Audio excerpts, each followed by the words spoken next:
పెద్ద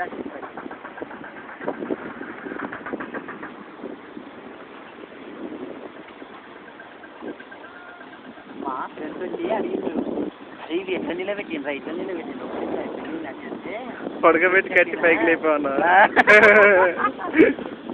ఇది మొత్తం కింద వేసేసి కట్టిండ్రు. కట్టిన తర్వాత లేపిండ్రు క్రేన్లను పెట్టి అని చెప్పిన. ఈ క్రేన్లు అందుకే ఉన్నాయండి పెద్దగా చెప్పా, అది నిజమే అనుకుంటారు వాళ్ళు. నమ్మడానికి నాకు అర్థం కాదు, నిజమే అనుకుంటారు.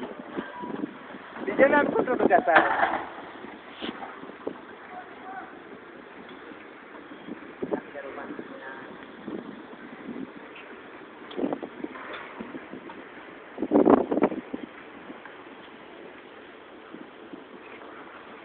అవునన్నా ప్రేమే కాదన్నా ప్రేమే, ఎవరేమన్నా ఏమనుకున్నా నీవే అనుకున్నా, తోడైనా ప్రేమే నీడైనా ప్రేమే, తోడై జోడై పుట్టే నువ్వే.